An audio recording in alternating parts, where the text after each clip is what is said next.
Hey guys, thanks for tuning in to part two of my 22 conversion kit for the AR-15. First video I did just went over the basics of the conversion kit and what to expect from it. This one is going to be more into the upgrades and accessories. So first things I'm going to go over are what I consider the bare minimum upgrades to make it run much more smoothly, near perfect in your AR. Just a few quality of life upgrades that I think everybody should do at a bare minimum, and then I will go into some extras that I use as well. But these first couple are just going to be things I think everybody should do. So first things first is I recommend that you get a charging handle insert right here. I got this one from Poor Buddy. And in fact, every accessory that I have is from Board Buddy. They seem to be the most extensive with AR-15 22 parts and accessories, so that's where I got everything from. But this one right here, this is a charging handle insert, and what this does is, as its name says, goes into the charging handle. So it goes into the channel right here where your gas tube is, and what it does is you just put it in there like that with the round part and just squeeze it in. And it's a pretty snug fit. So now this is a factory charging handle. So I can't guarantee the fitment in that all aftermarket ones, but that's how it goes. And it stays like that. And what this does is kind of twofold. When you shoot 22 conversion kit out of the AR, because it has the gas tube, you get some blowback of gases into the chamber, and the way this goes into the upper like that, when you rack it, the gas tube comes in and goes right along top. So what happens is this gas comes through the tube, shoots in the chamber, and comes out, and it actually comes out the back and into your face a little bit through the opening where the charging handle is. Now, it's more of a problem with stock charging handles like this one. This aftermarket one that I've got in right now, this ambidextrous one, is actually designed to prevent that blowing back right in your face. It has this little extra uh, cutouts and stuff that helps divert it away from you. So it's not as much of an issue, but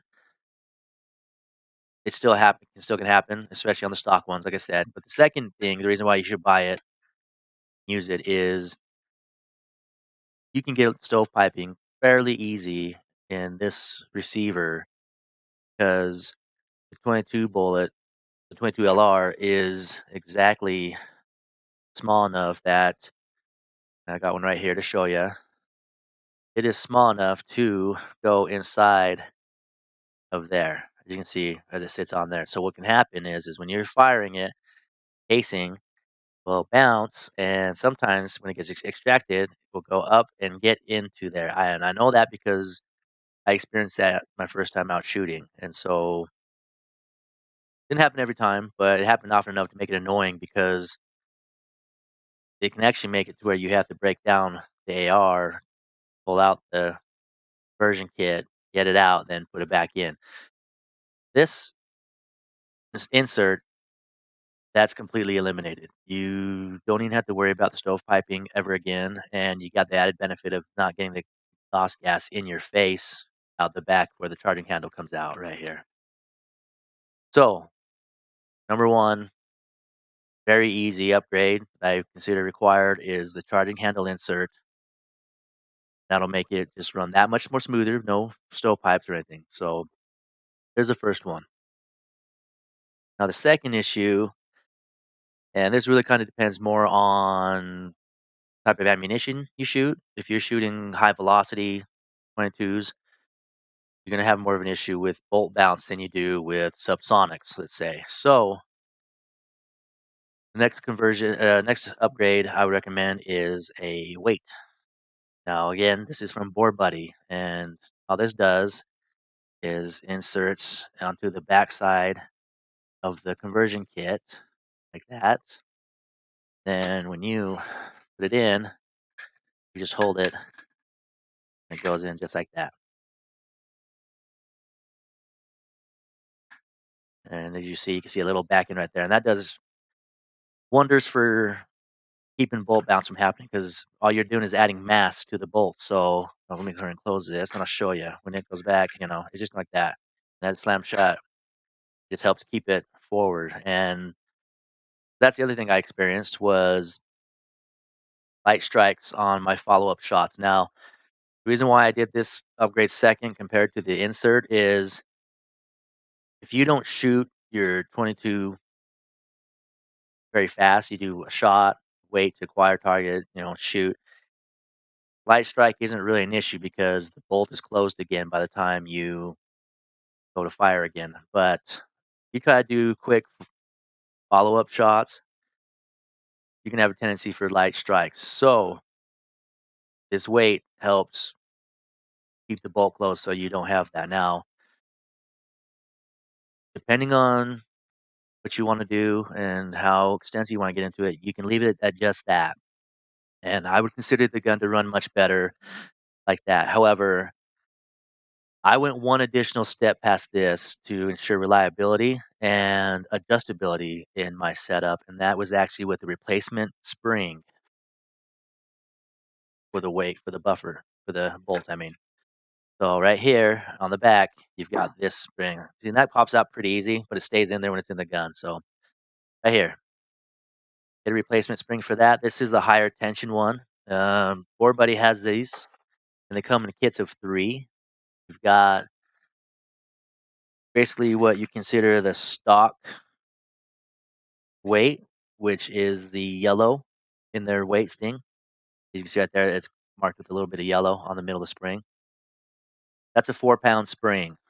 So, and that is basically the same as a stock. Um, so what I have in is 6-pound. So let me show you. So here's the stock one, and here is the yellow. So those two are basically the same. And I went ahead and went with the red, which I'm not gonna show you because I gotta take that apart. But anyways, so you've got blue, which is the 3-pound. Now, blue, the lighter one. People may wonder, well, why would you want a lighter one? This would be for your subsonics. You don't need as much resistance against the bolts when it cycles because you're not getting as much pressure. So this will help you be quieter for one, but also help reduce the wear on everything unnecessarily because it's just going to be able to cycle good. Well, actually, not the wear part. Sorry, because more is going to keep it from slamming. If you try to use the lighter one on a high velocity round, you're going to get more wear. Um, but what you may run into is cycling issues where it may not open up depending on how low of pressure round you're using. Anyways, I always run high velocity. That's why I have the red in. I use the red with the weight, and I'm good. Board Buddy does sell a more extensive weight kit, whereas this one is just a solid piece. They make another one with um, tungsten inserts. So what it is you can make it heavier or lighter just a little bit than what this is alone. I didn't care to have to tune it that much. I only bought this because I wanted to make sure the bolt stayed closed. So that's kind of overkill. That'd be an accessory that would be totally optional in my opinion, but works the same way. Just has a section right here in the back that has holes to put the tungsten weights in and then put the back plate on. Other than that, exact same thing, same function, same purpose. Um, those two things I mentioned first are what I recommend everybody doing. If you want to do the third one and replace this spring, but that's the bare minimums of what I think everybody needs to do to make the 22 conversion kit run as well as it can in the AR platform. Um, one other quick note on using this and the rounds and stuff. This right here is a CCI AR Tactical 22 round. It's made to be shot in ARs, um, basically with the conversion kits because it has a cleaner burning powder. So stuff coming back in here is not going to be as bad as with your bulk 22 LRs and stuff like that. So this is a CCI Tactical 22. That's what I run in this kit.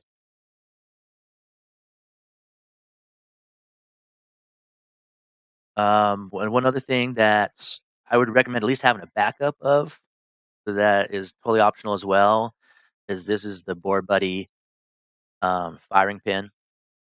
I got the titanium firing pin just for extra durability. I haven't waited to. I'm waiting to put this in until the stock one fails. I just didn't feel a reason to swap that out right away. But I recommend having a backup because rimfire could have a tendency to, depending on if you accidentally fire it without a round in it or just the nature of it where it hits, these can these can break. So I recommend getting a backup firing pin. The next upgrade that I found can also help with possible bolt bounce. Again, I did a few of these things just for pure reliability, kind of as a fail safe. But one thing I found too is this bolt being inside the upper as it sits. When you close it, it comes down, and right here you've got the detent pin for the buffer and spring system. Now I have an upgraded detent pin, and I'll explain that as part of the upgrade for the 22 kit. It also converts over to when I'm shooting this with 223. Um, and when you close this, it just sits right up there, right where the factory bolt would be and everything. And so it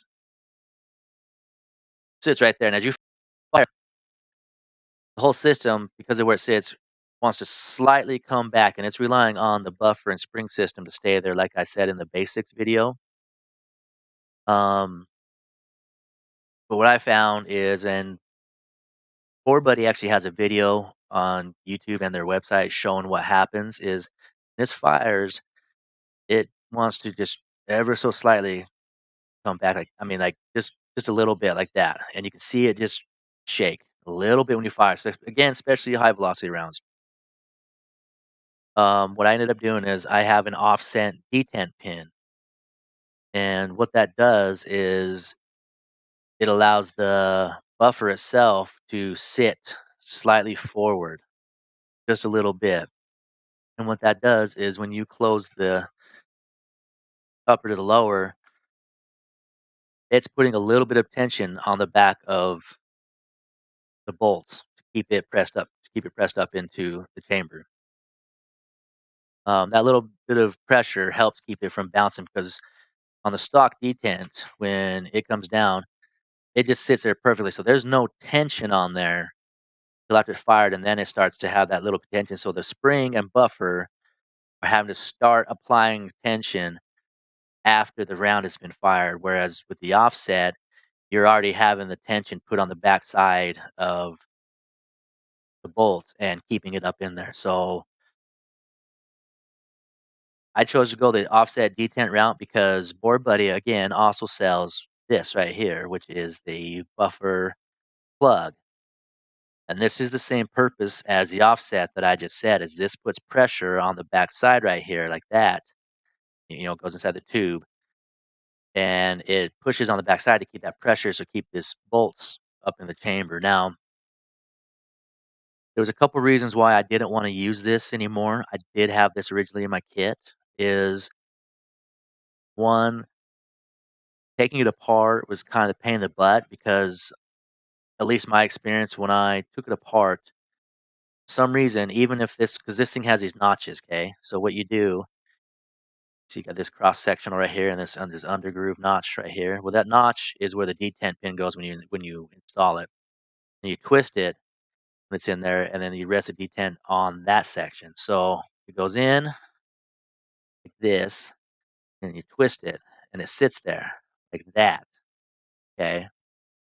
That's all fine and well, but what I found is when I would take the gun apart after shooting it to, swap it out or do whatever, this thing could, like, shoot out inadvertently because it's just a little piece in there and it's not quite big enough around to, like, it has to move just like the buffer, so I just found it kinda pain in the butt 'cause you also have to take it out all the way when you wanna shoot the 223 because you need the buffer, not this. That'd be no good if you try to shoot that, so I kinda hated that idea of, "Okay, I gotta keep taking this thing out when I wanna shoot my regular full size rounds out of it, and put this back in. It's just one more piece I have to worry about and take out." I wanted to, like, fast swap, so I did some research, found these offset detent pins, just got thinking to myself, "Hey, that's gonna put that pressure that this buffer tube does without having to worry about this extra piece." So I'm gonna hurry and take this out real quick.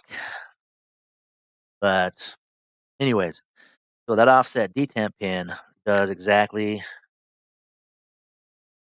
what this plug does. Now, this plug puts even more pressure on the backside because you're compressing this spring and buffer in here, the length of that.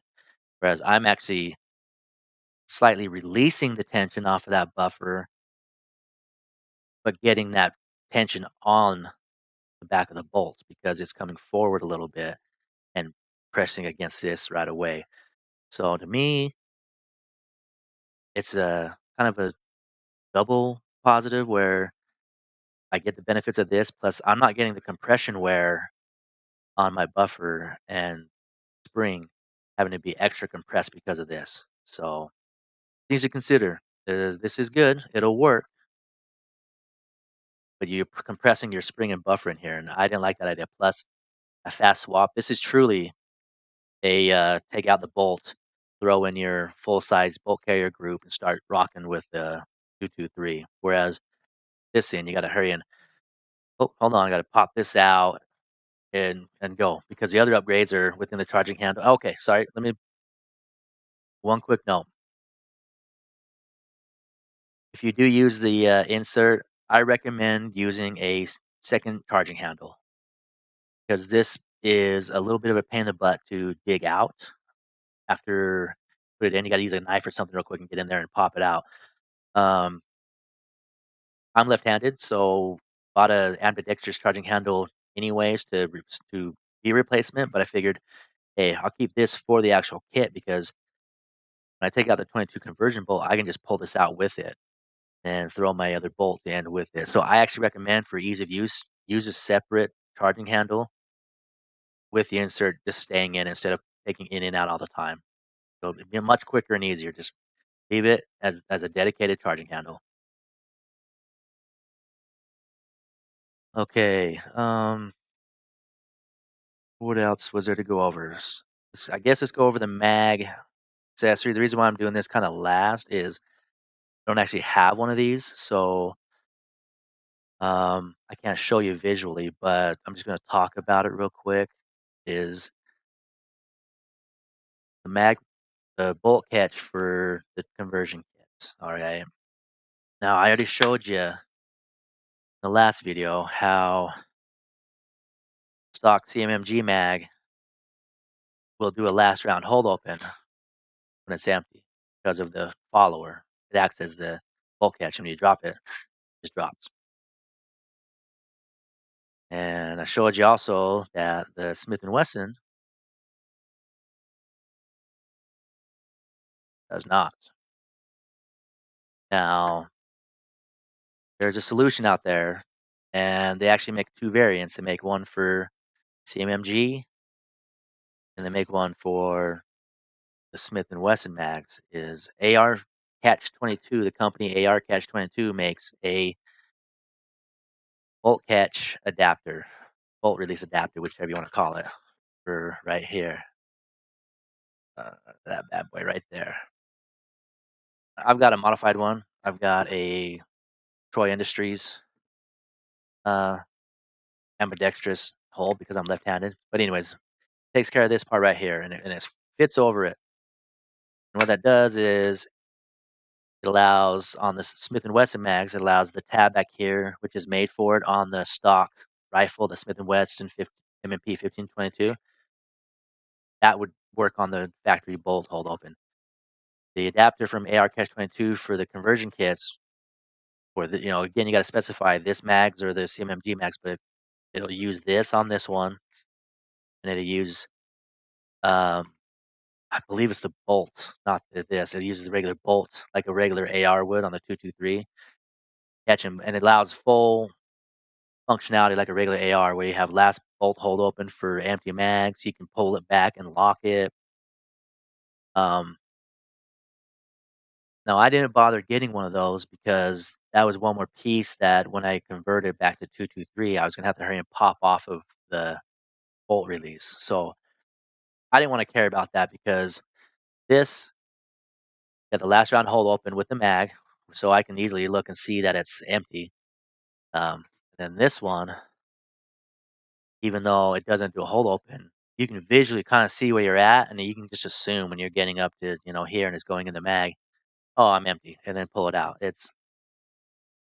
I wanted this thing as streamlined and as quick as possible to convert back and forth between the two. So that's what I ended up doing was just not worrying about that at all. But it's out there, so I want to let you guys know. The last bit of upgrade that I have, which is also from Board Buddy, is not one that many people are going to really have a use for. I do personally. Um, I'll just show you it real quick. Sorry, I'm going to probably pop this off.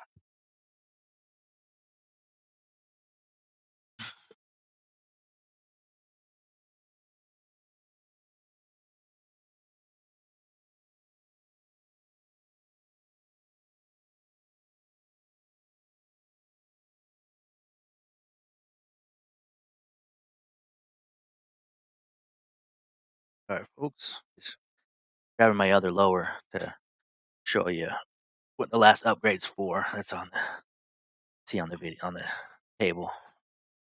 Again, this is going to be one that's kind of specialized for only certain people that have this, but